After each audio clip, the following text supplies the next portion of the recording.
Ladies and gentlemen, distinguished guests, I cannot start today my talk without congratulating from here our Moldovan friends for their big success, which is a victory for them and for Maya Sandu personally, and I want to congratulate her. But it's also a victory for Europe, for democracy, and for us Georgians.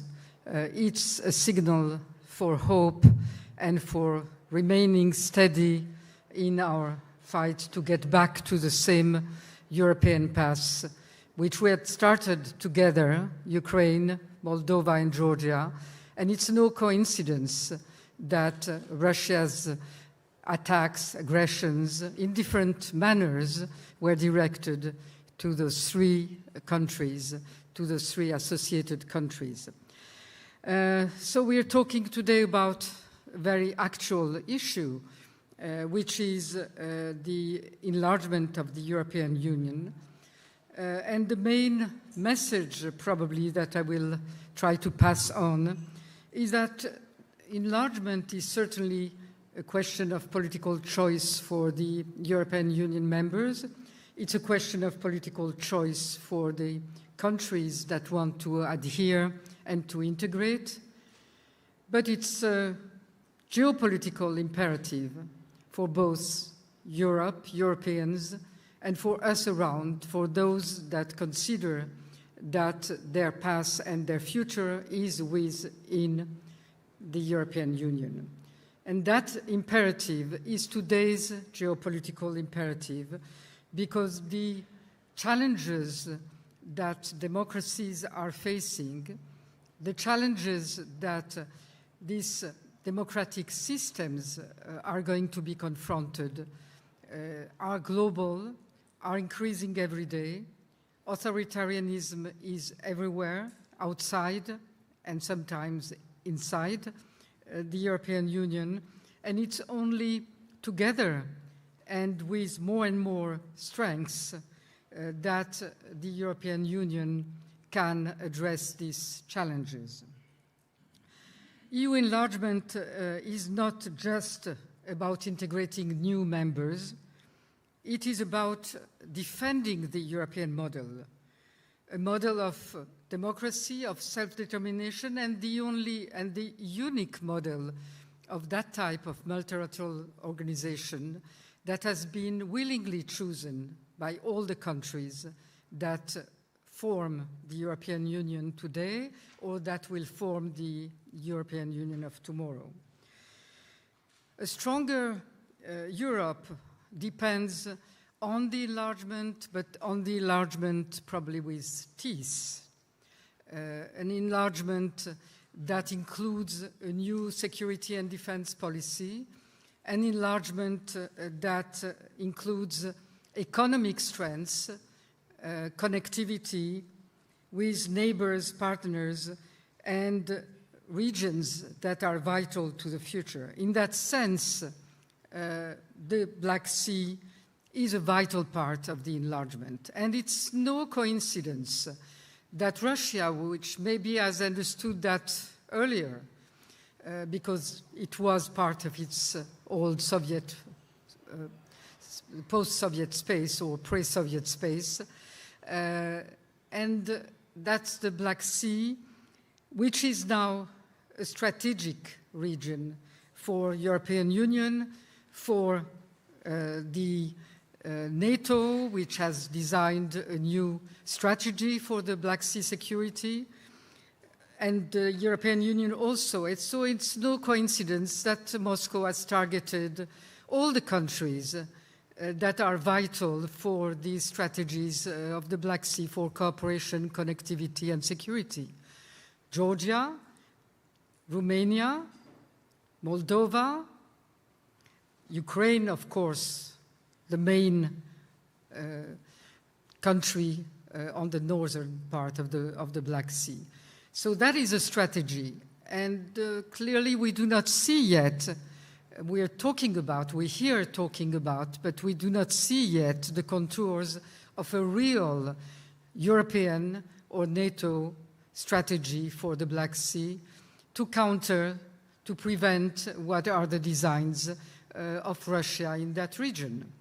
The main infrastructural projects that are existing around the Black Sea in the European Union for the future to connect with not only the Caucasus but Central Asia, that all depends on a real strategy for what should be the relationship between this region of the Black Sea and the Caucasus and the European Union. How does the European Union defend this region? How does it become a frontier that is really secured and one that can be made as a post for cooperation? That is a question for the European Union. We, on our part, are doing, when I say we, it's clearly not today's Georgian authorities, but it's the vast majority of the Georgian people to stay on board, to continue fighting for what is the European future and for the values that constitute the European future. But one cannot fight alone. And what the recent past has shown us is that Russia, and we've seen it that very clearly, although it was tested last year in Georgia and was not seen properly by the outside world, we have seen that in Moldova these days. What are the new instruments with which Russia is targeting those countries? Not only military aggression, which has not paid for Russia in Ukraine. 3.5 years after, Russia is not winning the war. It might have been a dramatic night and nights after nights, but the last one especially, probably as an answer to the victory that Russia did not get in Moldova and to this humiliating defeat. But Russia is targeting these countries with now very many instruments, and we've seen the variety of those instruments. We have seen it very clearly in Georgia, we've seen it in Moldova, in a different way in Romania. So Russia is now using something that it had lost the capacity to use, which is the soft power of propaganda, cyber attacks, using different groups, subversive groups, using democratic instruments against democracies, like elections, to try to overcome and to win back what it considers as being strategic places for its own influence for the future of Russian imperialist power. Let's call it what it is and what it has always been. So in response, there should be a European policy. There should be a European policy that strengthens clearly its defense and its security, because there is no enlargement that in today's world that can only be with economic means, which was the initial, original view of the European Union, strategic view of the European Union. Today, it's clear, and for some it was clearer earlier, it has to be a strong enlargement, a strong policy of the European Union. But it also should be a new soft power policy. European Union should be able not only to watch what happens in the Georgian elections, what happens in the Moldovan elections, and how they respectively manage to defend themselves, or in our case, not be able to defend ourselves against the huge manipulation of elections. But the European Union should be able to intervene, to help, to support, to prevent, to know and to analyze. And it's very clear that the old ways are no longer sufficient. The old classical observation missions that we have seen all over the past elections are not able to decipher the sabotage, let's call it that Russia is able to implement in the neighboring countries that it knows too well, and it has many capabilities to influence. Money is the main instrument, but not only money.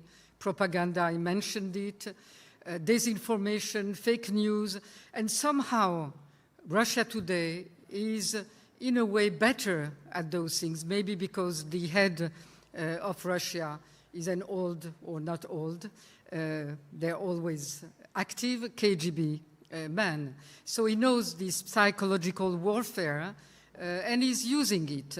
And for us outside, which are looking at what the European Union, this huge power, could do, we have the impression that the European Union is not using all its capacities, is passive, is waiting for us to overcome these challenges or not to overcome. And in the case of Georgia, we were not able to overcome because I, as a president, did not have the executive powers to use the services, the information, to oblige and to make it possible for the diaspora to vote, and all of the things that, and I'm very glad that that was the case, that Maia Sandu could use to defend the votes of the Moldovan people. But when that is the case, then you expect for 1 year the European Union to be saying its word. If not being able to act, at least it should be saying what's happening, qualifying what's happening, showing that this is not acceptable for the European Union. There has not been a clear voice as a collective voice of the European Union on seeing what, and I a little bit disagree with President Zelensky, who said that Georgia was lost to Russia. He overdid it a little bit because I think that we are still not lost. We are still fighting. We are still on the streets. I'm on the streets. I'm in the country, and I continue to be there. But we need more support, more attention, more active attention to what is happening, and the European Union should use all the capacity that it has, as it's using to support Ukraine militarily, and should do more.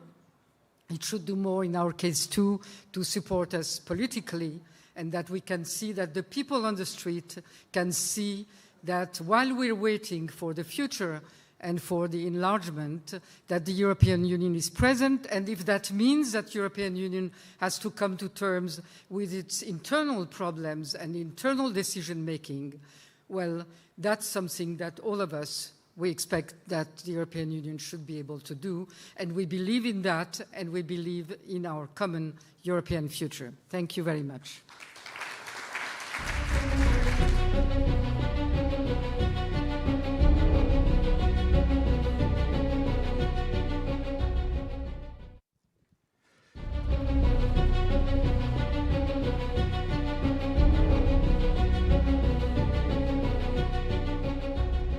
Madam President, thank you for your strong and inspiring message and for reminding us that only together we are strong. This is, I think, very important. And now allow me to introduce our moderator of the incoming panel, Peter Grek, who will moderate the discussion about the unfinished EU and new chapter of enlargement. So, Peter, the floor is yours.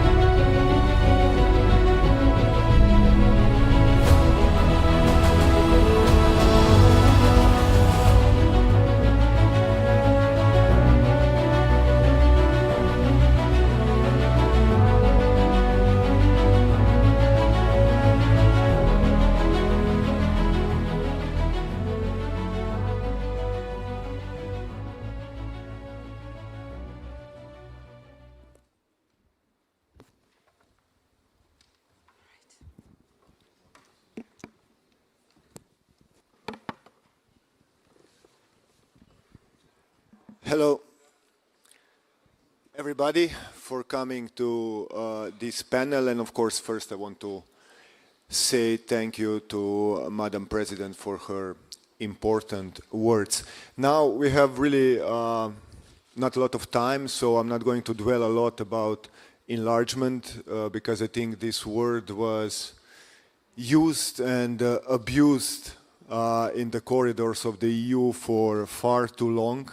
So what we would like to speak today is not about the necessity of enlargement. I think everybody, if you would ask the panel the question, do we need enlargement, they would say yes. So let's dispense with this. I think this is already clear for some time because of the benefits and geostrategic role of European Union and all these things that you already know. But we are going to discuss how and when.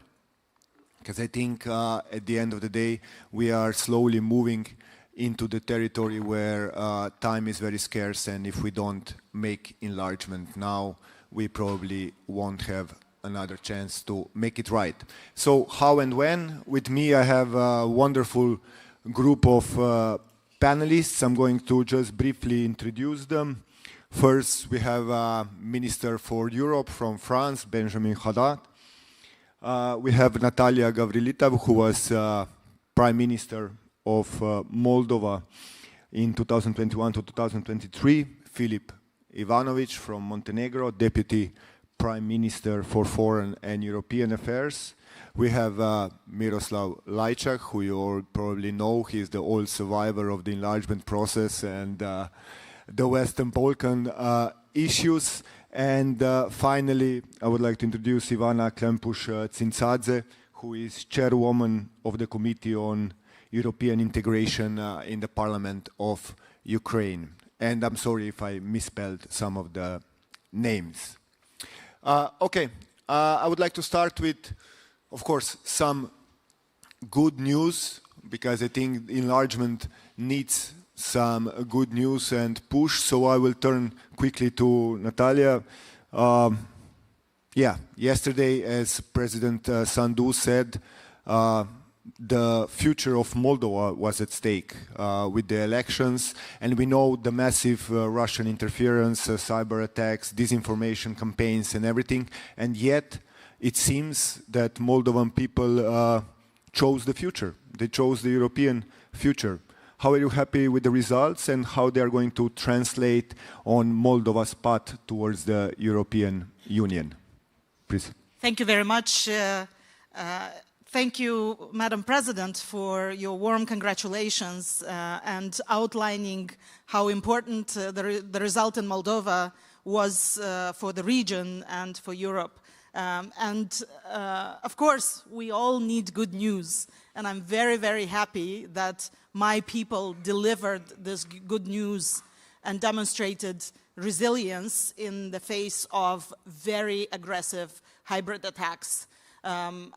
We had massive disinformation campaigns, we had corruption of voters, we had very organized interference in the diaspora, we had cyber attacks, so the entire HostMD domain yesterday was closed because of that.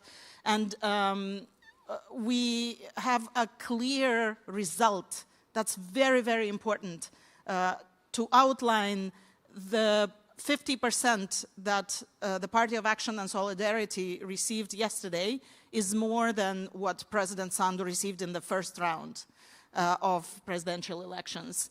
And this is important because we know there have been preparations for destabilization, and a clear result discourages that. Of course, the fight is not over. Of course, we are very determined to carry out the reforms with all the challenges and capacity constraints and so on.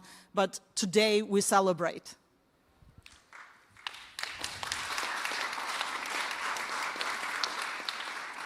Yes, today we celebrate, and tomorrow the work begins. Maybe a sub-question. I know it's a tough issue, and it will take you more than 2 minutes to answer. But we were talking about Russian interference, and we know that a lot of, still 30 to 40% of the people voted, I would say, against this European future. How to bring them to the side of Europe, how to change their opinion? Would fighting more or even more successful the Russian interference help these people to understand that for Moldova, the European path is probably without alternative if you want to become successful rule of law based country? First, I want to say that this is a very important question, not just for Moldova or the Moldovan government. This is an important question for all European countries and those who believe in liberal democratic values. Moldova has long been a testing ground for hybrid war attacks that have been tested there and then applied elsewhere. We have seen it with doppelganger, matryoshka, with various interference techniques that we then saw applied in elections elsewhere. So I think it's really important to understand and study what has been done in Moldova and understand, design a strategy on how to combat disinformation and hybrid war attacks. So, for example, learning from the presidential campaign, this time we had a lot of investigative journalists who tried to get integrated undercover in the networks that both taught about how to do propaganda online, networks that tried to corrupt voters. We had people in the church who came out to journalists and clearly gave evidence of Russia's interference through the church. We had people in the diaspora, and because this was shown very clearly with video evidence, I think that really helped people to make that connection and say, oh, this is not just an opinion, this is actually a very active interference. But of course, we need a whole of society approach. We need to understand the propaganda. We need to apply advances in social programming techniques, in behavioral science to counteract this attack, but more importantly, to provide alternative content and to actually approach this communication with our people in a very sort of informed and meaningful way. So we need to make all those specialists who work great for the private sector in the West to, understand where products should be placed in a retail store, to actually work on how do we reach our people with the truth and proper information. Thank you very much, Natalia. And, at the end of the day, in spite of everything Russia did, you won. So congratulations once again. Democracy is sometimes more resilient than we think it is. Benjamin, I'm coming to you now.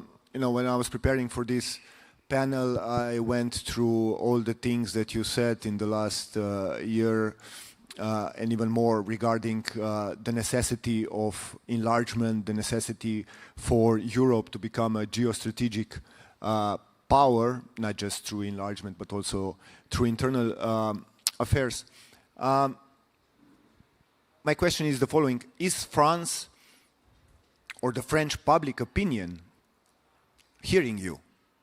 Is this public opinion, who was very, very reserved in the past regarding enlargement, is it going to be, you think, ready when the time for the first countries to become members of the European Union? And we are not talking about, I hope, about the next decade, but we are talking about 2 or 3 years. Tell me a little bit, how do you see the position of France and France, especially public opinion, on enlargement? Yeah, thank you. Well, first, if you allow me, let me echo the congratulations for Moldova and for the Moldovan public, which gave us a great lesson in democracy yesterday, despite, once again, the pressure, the interference, the cyber attacks, the threats coming from Russia. We were in Moldova a month ago with President Macron, German Chancellor, and the Polish Prime Minister to send a message of solidarity and say that Moldova is part of the European family and we support the European path of the Moldovan people. So this is really wonderful news. On your question, you know, you're right to say that for a long time there was a form of skepticism about enlargement in France because the traditional Eurosceptics opposed it, but in a way even the pro-Europeans were a little reluctant about it because they saw it as a dilution of the decision-making capability of the European Union. They thought we first should reform the institutions of the European Union before enlarging. And it's clear that February 24th, 2022 was a wake-up call for many. And the idea that you cannot let areas in Europe open to attacks, to interference, and they would foster instability on our continent. And I think a lot of us who felt, and you know, going to places in Central Europe, for example, that had shown an incredible lesson in democracy and transition reform in the last 25 years, we felt that the enlargement of 20 years ago was first and foremost a reunification of Europe, of the European continent, after leaving tens of millions behind the Iron Curtain.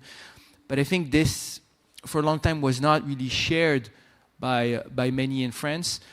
And there was a shift in the last few years in the idea that beyond just Ukraine, but also looking at the Western Balkans, looking at Moldova, enlargement is a geopolitical necessity, will export stability and security for Europe. But it's also, if we add to this, an economic opportunity. You look at the economic pressure that we're under, trade war coming from the United States, competition from China. We're 450 million people. We could even expand our internal market. And that's also a great opportunity for us. So I think that's something now that is clearly at the heart of how we look at it. President Macron gave this speech in Bratislava. We really embraced this. And the key, indeed, you're right, will be to engage our public opinions on this. We've started doing this work with actually working with the European Commission on engaging publics. And this is where it's clear to me that we don't need to oppose reforming, integrating the European Union enlargement, and one should not come necessarily before the other, but the two need to go hand in hand.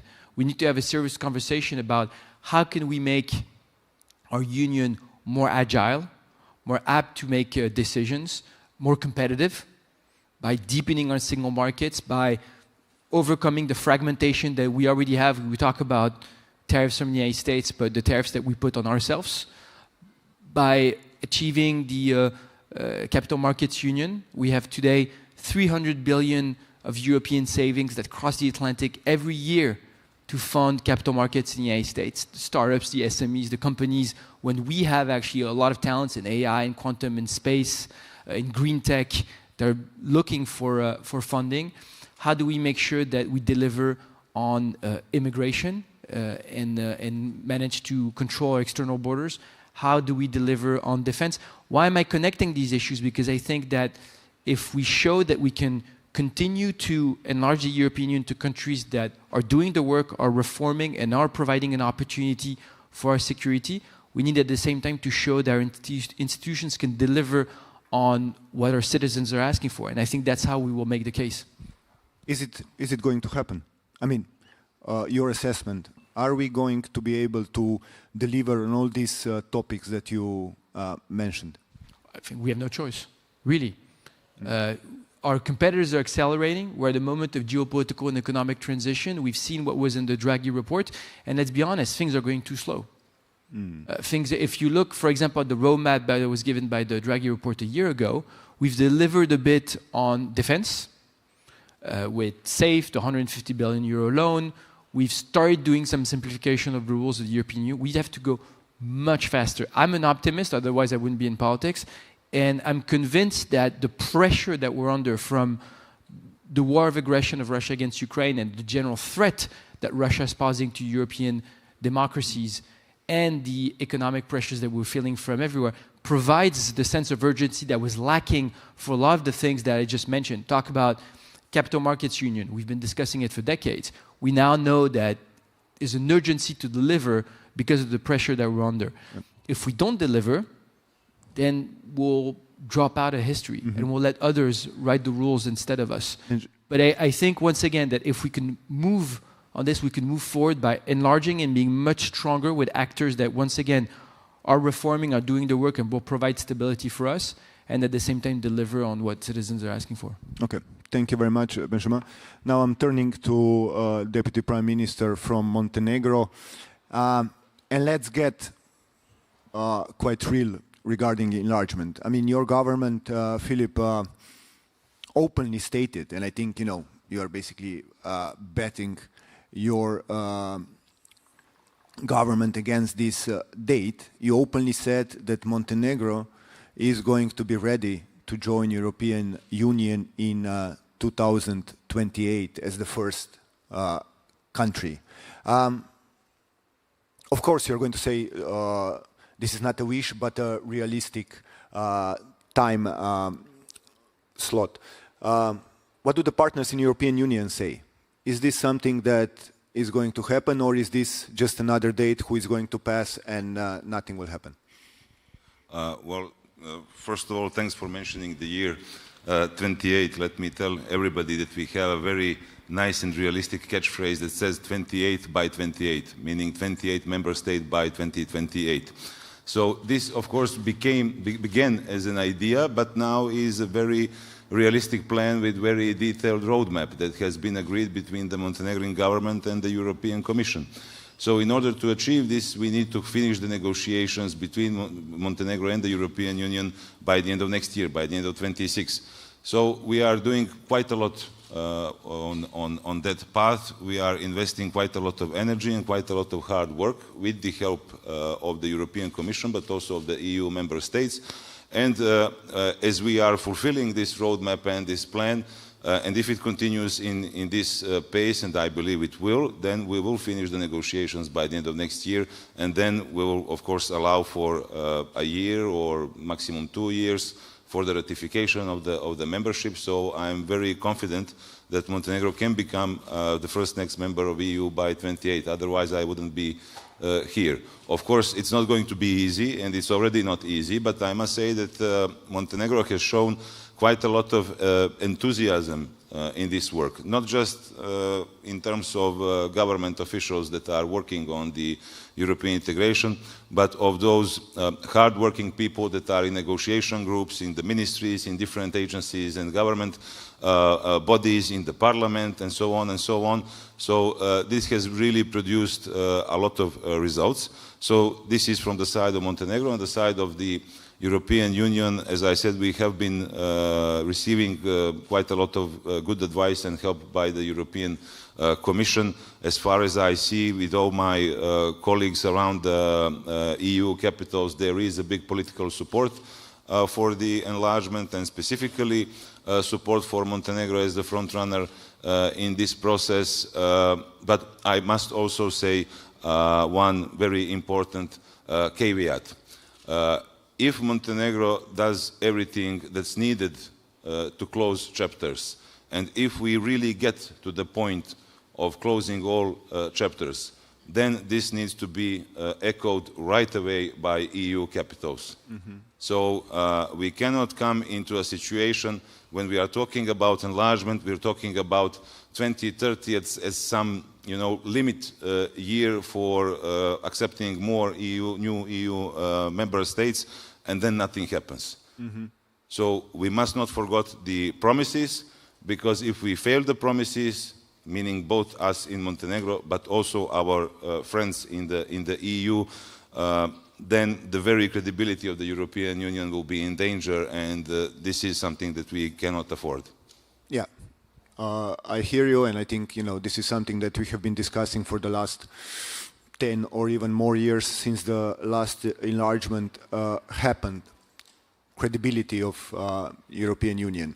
I will turn now to Ivanna. Ukraine is, you know, still in war. The Russian aggression on Ukraine is in full swing. You had a massive attack just a couple of days ago. And in the midst of all this, you know, you are reforming, and you are slowly, translating the European acquis, not slowly, some would say even faster than it was envisaged, into the Ukrainian legislation. You had some hiccups, and I think you also talked about that, because we know how it went with the anti-corruption laws in Ukraine.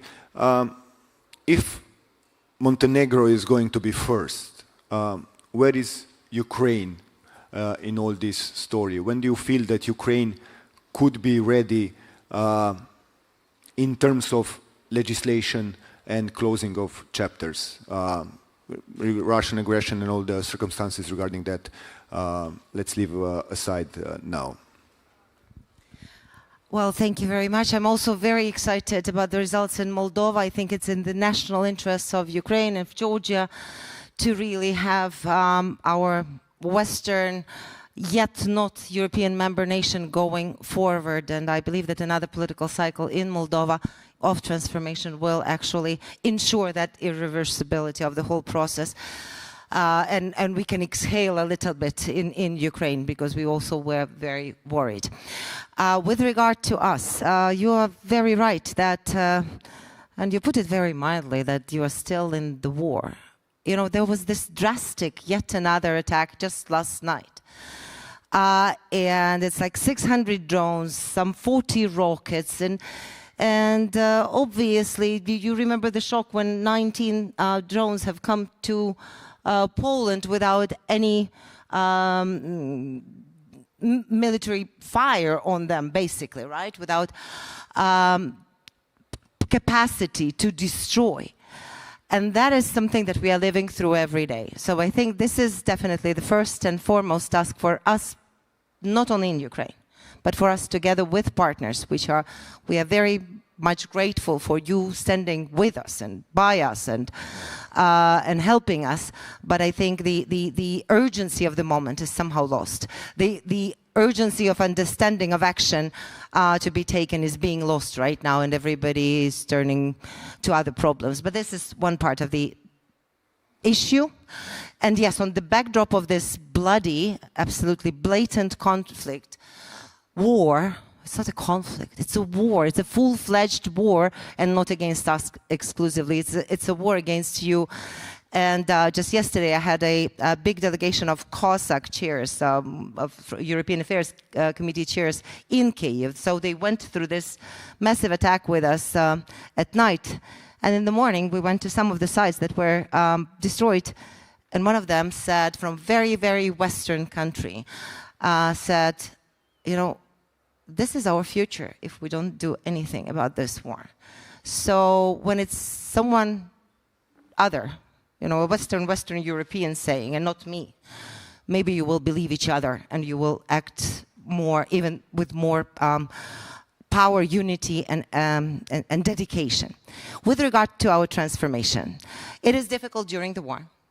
But definitely it was a whole party effort, irrespectively of the political spectrum, to deliver on the results, on the conditionalities for candidate status, to opening the negotiations right now. And this is seen inside Ukraine as the ray of light at the end of the tunnel for the Ukrainian people, as the possibility for the future after what we are going through in this war. And that's why there is a huge public support for this European integration. Definitely it has a lot of emotional component in that, but we can build on that emotional component to transfer it to a very rational one. But that requires a two-way street.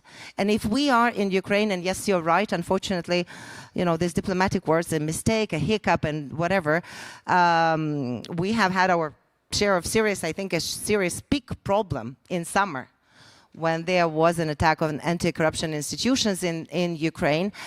I'm glad that we sorted it out, but right now I believe that it's exactly the opening of the first cluster that would ensure the very, very serious magnifying lens of attention to Ukraine and engagement of the EU that would allow us not to have those hiccups and backslidings and so on, and would ensure that those inside the civil society, in the opposition, in the government, who are reform-minded, would have the arguments how and why we have to deliver, for both for Ukrainian people and for the EU. But it seems that we are losing that dynamics because of some short-sighted interest of one particular country, which is Hungary, that is vetoing the whole process. And I think it's up to the European Union to sort it out. The problem does not lie in the bilateral issues between Ukraine and Hungary. Yep. We are working hard to offer a constructive approach, but this is going nowhere because it has totally other background. So it's the question whether the EU, with that tectonic change that you've taken by offering the prospect of EU accession to Moldova, to Ukraine, to Georgia, by reinvigorating the whole process for the Western Balkan countries since 2022, whether we are going to protect and preserve this momentum and make a full use of it, or we are going to drag our feet and then we will see a slower pace of reforms inside Ukraine, but also other countries that maybe are stronger in this space will be kept hostage to the inability of the EU to act. Yeah, no, thank you, Ivanna, for this. And yeah, what I would say, and I was covering, and I'm still covering Western Balkans for the last 20 years. Welcome to the enlargement process. Welcome to the enlargement process, which I do hope. I never say the dates, and that's why I didn't respond directly to your question. But I do hope that the lessons learned on the 20 years of enlargement process for Western Balkans have been made. Let's not repeat the same mistakes as we did in the Balkans. And somebody who knows and is going to forget more about the Balkans than we are going to ever know is, of course, Miroslav Lajčák, who held different positions throughout the years in the Western Balkans, in Brussels, and also in the national capacity. Miroslav, based on the lessons learned from the last 20 years, did European Union learn anything? Because now, if we see the situation in the region, you have some hope. Of course, you have Montenegro, you have Albania, who are moving forward, and it seems that they should be ready quite quickly. But then on the other hand, you have the situation in Bosnia and Herzegovina, which is deteriorating. You have massive protests in Serbia, and of course you have North Macedonia, who is being held hostage by I would say its own politics, but also Bulgaria. And then you have, of course, the unresolved question between Serbia and Kosovo. So in your opinion, and now you can say whatever you want regarding the European Union, did we learn anything, and how can we actually be more effective in addressing these questions in the region? Should we do more? For example, in Serbia, should we support more the protests? Should we engage more when it comes to the dialogue between Belgrade and Pristina? In your words, Miroslav. Thank you. And I also want to congratulate the Moldovan people on the electoral result, which is very important not only for Moldova's European future, but for the entire enlargement process. Because the message that we received from Chisinau was, we did our part, and now we expect you, European Union, to do yours. So it will definitely increase the pressure on the European Union to deliver, to stay true to our commitments. And also, Moldova and Ukraine are bringing fresh, positive energy and enthusiasm in the enlargement process, which, let's face it, we have been missing in the Western Balkans lately. So I really hope that it will change the atmosphere. Now, to answer your question directly, European Union has been honest about the enlargement when it comes to the technical part. The Commission has been doing its job, the European delegations on the ground have been doing their job. But the enlargement process is not a technical process, it's a political process in the first place, and the political leadership has been missing. Has been missing practically since 2013, since when Croatia joined, and last time I've seen political leadership on the side of European Union was probably when Commissioner Hahn personally negotiated the normalization of relations between North Macedonia and Greece. Since then, this leadership has been missing, and what I think the European Union should learn is that the process cannot succeed if the candidate countries do not see direct link between what they do and how the European Union responds. And this link has been missing. And if you don't believe that you will be rewarded for your difficult decisions, you will not make them. You mentioned the dialogue on normalization of relations between Kosovo and Serbia. In the early part, Kosovo and Serbia got very important rewards for very difficult agreements they made, like Stabilization Association Agreement for Kosovo or opening of chapters for Serbia. So this is something that motivates you.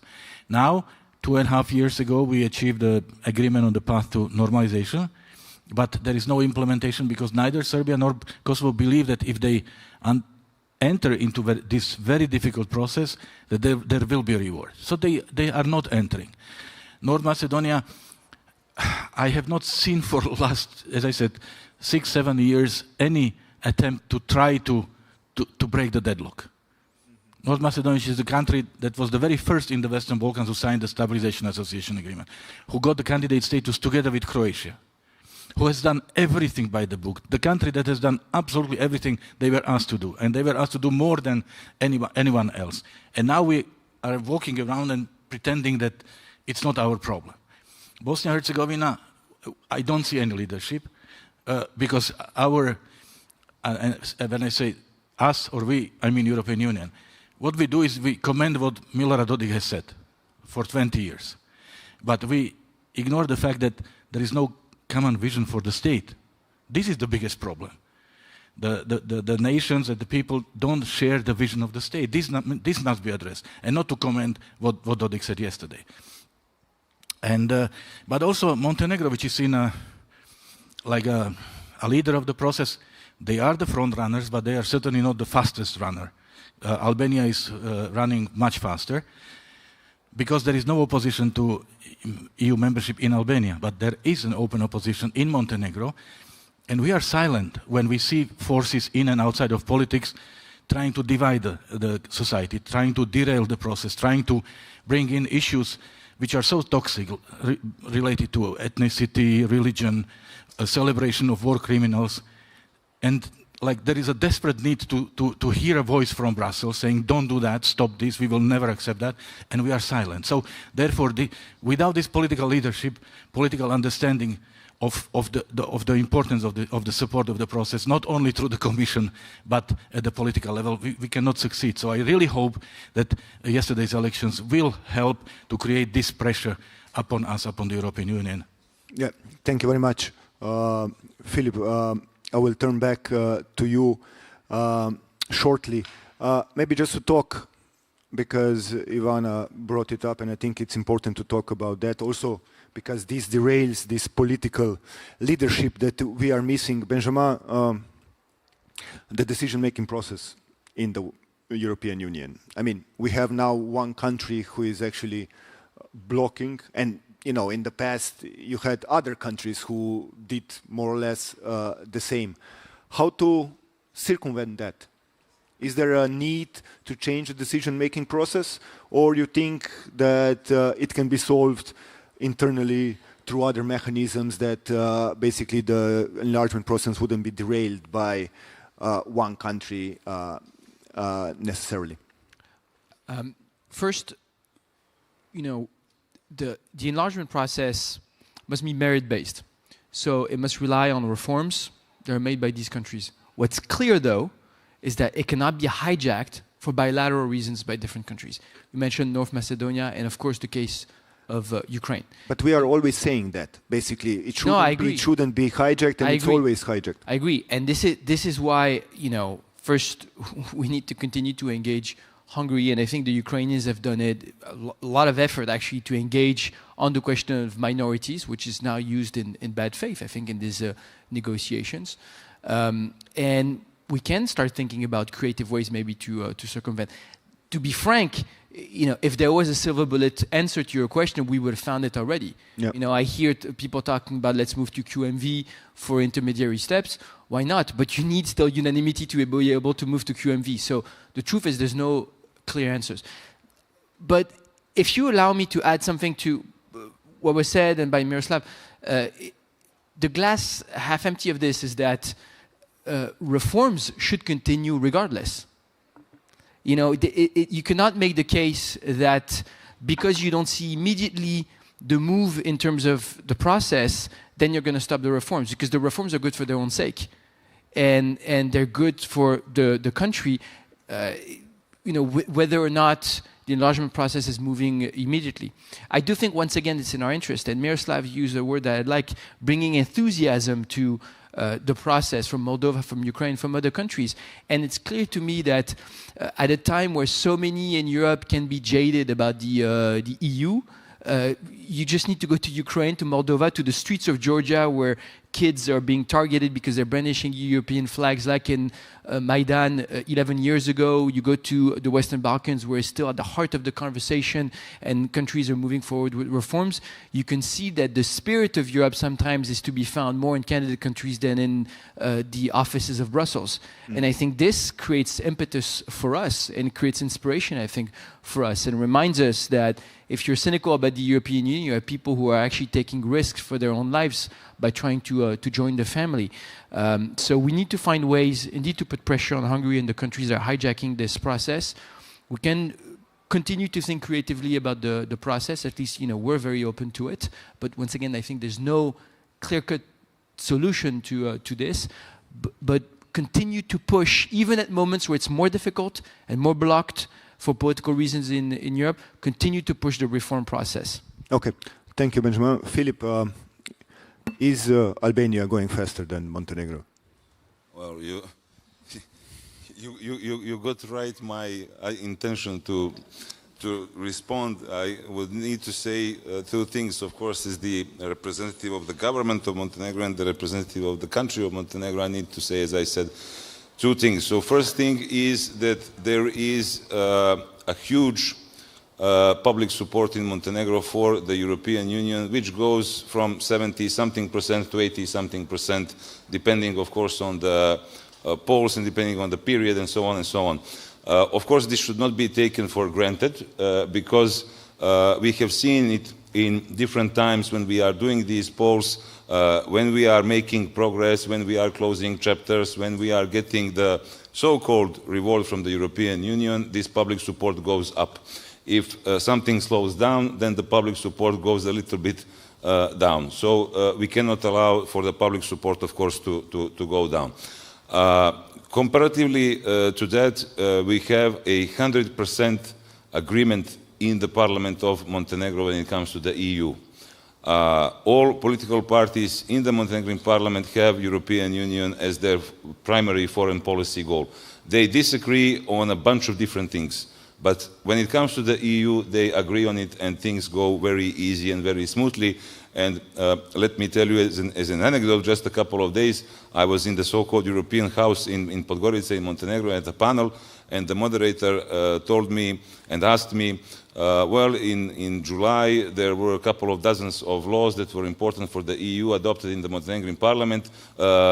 Is it necessary for it to go so fast? Could it go slower?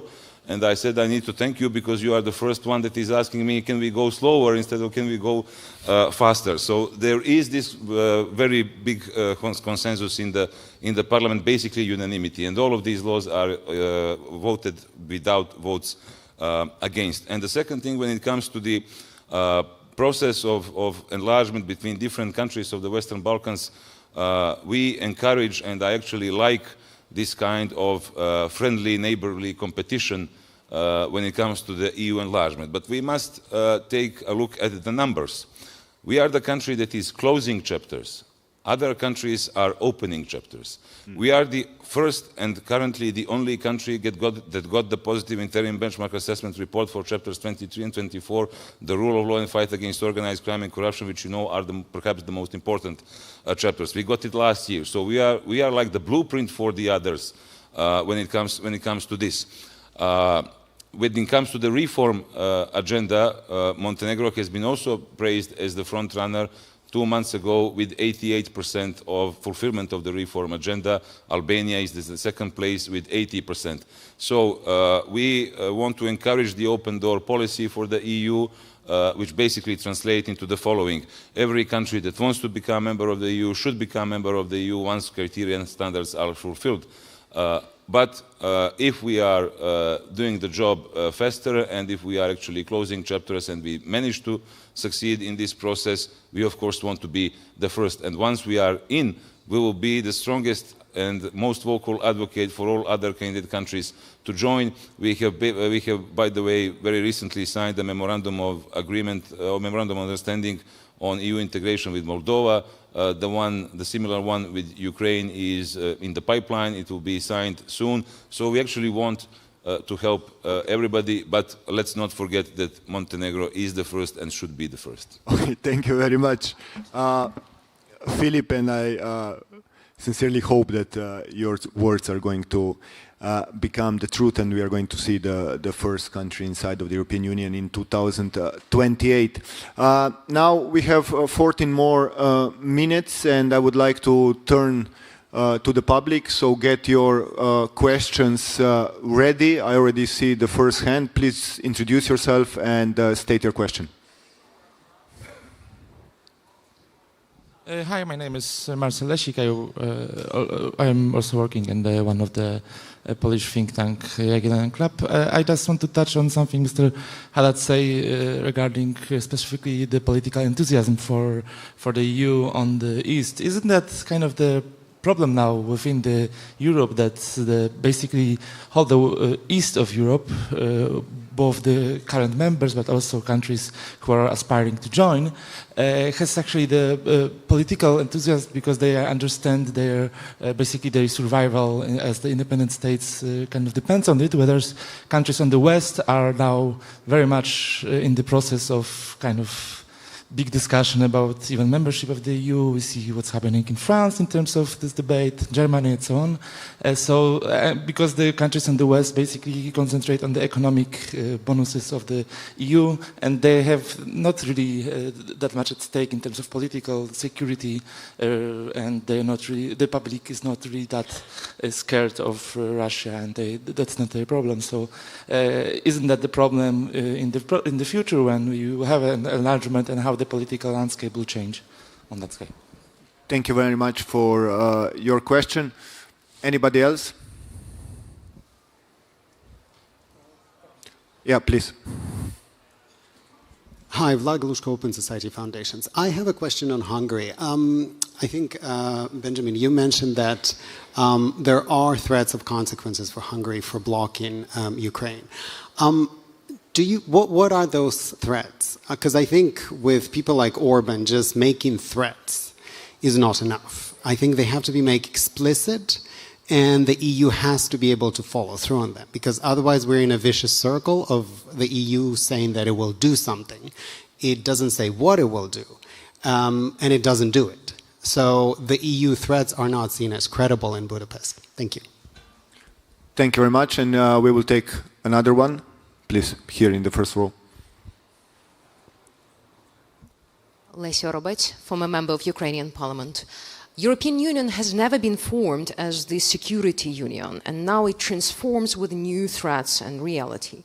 So my question goes to whoever picks it, but I would specifically kindly ask Mr. Haddad, do you see fit for reform of the European Union becoming something that can respond to security threats, or do you see fit for a coalition of the willing, the new formation of the on the European stage, to be the model for the future security alliance? Thank you. Thank you very much. Okay, I will turn now back to our panelists. I think, Benjamin, the questions were turned to you, so I think you can see why the leadership of France is important when it comes to enlargement, and how basically the political will is important to be streamlined by by France and other countries in the west of the European Union. So please. Sure. On the first question on the Euroscepticism that you see in Western Europe, that you see kind of everywhere, to be honest, in Europe. But I think, it's interesting because if you look at surveys in France, a very large majority of the population is pro-European. Not necessarily federalist, but at least wants to stay into the European Union and the Euro. And this has even put some of the traditional Eurosceptic movements like the National Rally in a position where they don't advocate, at least officially now, for leaving the EU or the Euro. Marine Le Pen says that she was never in favor of Frexit, even though 15 years ago you see posters of her with the term Frexit. But in 2017, in the second round debate against Emmanuel Macron, she lost ground a lot because she was trying to advocate for leaving the Euro, and the French didn't want this. So even the anti-Europeans have sort of evolved. I'm not saying that they're necessarily honest about it, but they're responding to where the population is. Same thing on Ukraine, by the way. 3.5 years into the war, we still have a large majority of the population that is in favor of military support, economic and humanitarian support for Ukraine, Ukraine joining the European Union and NATO, by the way, if you look at the polls from the population. So this has even put some of the Eurosceptics on the defensive. However, what's truly important, and this goes back to my first point, is to show that our institutions deliver and can protect Europeans on questions like prosperity and growth, on questions like controlling illegal migration, on providing security for Europeans.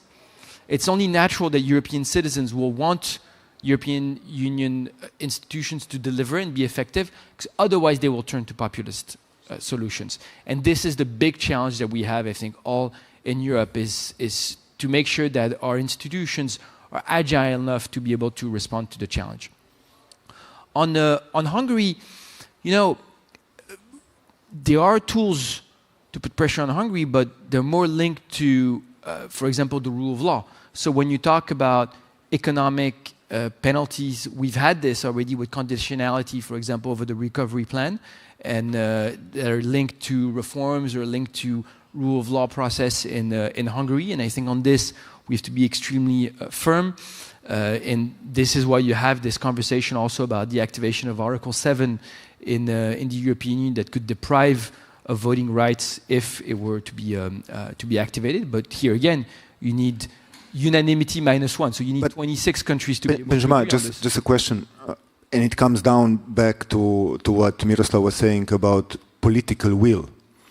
This is my guess, if there would be enough of political will inside of the European Union and the strategic decision on the importance of enlargement, probably there are instruments which you can use inside of the European Union to actually pressure Hungary to make the right decision, or not? If you look at the past experience. You have instruments when it comes to directly EU instruments. You have instruments that are connected to rule of law. So when you think about economic penalties or Article 7, they're linked to rule of law. They're not linked to enlargement or foreign policy decision-making process. And that's something that for some of us, I'm sorry to say, is still important, that you don't stretch institutions or use them for purposes that are not directly linked to what they were shaped for. It's also about our own rule of law and the rules. But you can put political pressure. Yep. You're right that it should be very high on our agenda. We have an informal European Council this week. We have another European Council at the end of the month on the 23rd. And at some point, we need to send a very clear message. And there are, I think, other ways to send that message as well. But to isolate Hungary and to say that we won't let that slide. But I would be lying, if I'm being honest, sorry, but I would be lying if I were saying that there was a clear-cut institutional tool to be able to do this. Otherwise, we wouldn't be in that situation. Yeah. Okay. I will come back to you, Benjamin. First, Ivanna. And we have 6 more minutes, so please be quick so everybody comes. I'll try to be very brief. First, if there is a will, there is a way. Because when you would ask anybody in Europe on the 23rd of February of 2022 whether Ukraine can get a candidate status in any time in any near future, everybody, every single politician would tell you this is impossible for the next 10 years and we don't know whether it's possible at all.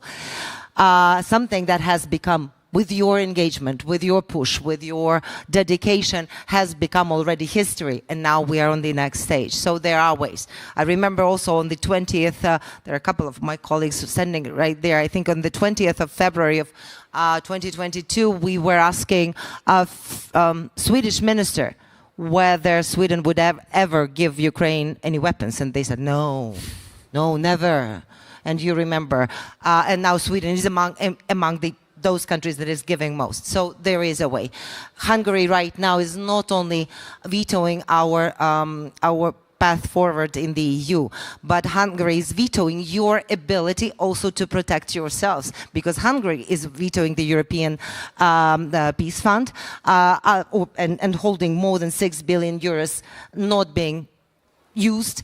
Hungary is all the time decreasing the level and the ambition of the sanctions against the Russian Federation each and every time. So probably there is more to that than just a bilateral issue with Ukraine. And I think that requires a security concern on behalf of the EU, and then finding the way, how do you treat your own member? Because this is also the lens through which you are looking at us. I know that you don't want us not to be exemplary in how do we deliver on our transformation. And my message to Ukrainians always is that we have to be, 110% good about every single thing that we deliver, because we want to be a strong member of the European Union. We want to bring in not only new enthusiasm and energy, but we can bring in security, we can bring in creativity, we can bring in industrial capacity, entrepreneurship, and so on. You can be stronger with us, but that means that you also have to take the time, effort, and thinking and proactive position in trying to explain why this matters to your communities. Thank you very much, Ivanna. Natalia. Just 1 minute to chime in on the first question. I think public intellectuals, think tanks, civil society in Central and Eastern Europe could contribute to the public debate in Western Europe about why democracy and the EU is worth fighting for. It's very important to do what Benjamin said about delivering, but it shouldn't, I think the energy that comes from the East is that it's not just about the delivering. And when we fight, when Ukraine fights on the front militarily, when we fight with the disinformation and hybrid war elements, we are not thinking only about prosperity. We are thinking about those values that stood at the creation of the European Union, and I think we all need to do our part in remembering them. And especially we need this kind of passion if we want enlargement to succeed. Miroslav. Yeah, very quickly. Yesterday's elections really mean a lot for the enlargement process, and I believe we are getting a new momentum. But very often when we speak about enlargement, we refer to Brussels. But it's the member states who make the final decisions, and they will also have to ratify the process. So I think it's very important at this stage for national leaders to start working with the public in the member states, not to make the ratification process difficult. And with the commitment that we see from some of the candidates, and particularly Moldova and Ukraine, this is the moment which we must not miss. It's not to wait until the end of the process, but it has to start now to explain why it is important to reward these countries with membership and why it is important and good for the European Union. Thank you very much, Miroslav. And turning back to you, Benjamin, there was a question about security and the need for a more robust European defense. On security, I think this is where we have to be very agile. When talking about how we look at institutions, we have strengthened the European instruments. We need to go much further, but we had the safe loan. We'll be talking about security this week in Copenhagen, and I think we have to put the resources, the capabilities, and make sure that we have really coordination with the European defense industry and that we cooperate with the Ukrainian defense industry, because when you look at the level of innovation on drones, for example, I mean, it's almost a cliche to say this at this point, it's of course an incredible opportunity for Europeans. Ukrainians are defending us, are defending European security, and we can learn from that. But then we can be also very agile in how we do it. And this is why with the United Kingdom, we've set up the coalition of the willing to provide security guarantees to Ukraine, because in certain areas you'll go with the 27 institutions, and in other areas I think you can bring together countries, some of them not being in the European Union, of course the UK, but you also have Canada, Australia, Japan, and work together. I think really what should drive us here is not to be theological about the institutions, but really go for what works. Yeah. Okay, thank you very much. We have 5 more seconds. So my summation is that, you know, we are that close, probably. And you also saw in the panelists the passion, the new political momentum for the enlargement process. So I hope that, you know, what we discuss here, there are obstacles, there are problems, but as Ivanna rightly said, where there is political will, there is a way. And we need to find it by 2028 in order to let Montenegro, Albania, Moldova and other countries in. So I thank you for your participation. You can stay in this room because there is going to be a live feed of the speech of the President Tusk, Prime Minister Tusk, and also President Zelensky. And for the end, join me in applauding our panelists. Thank you very much.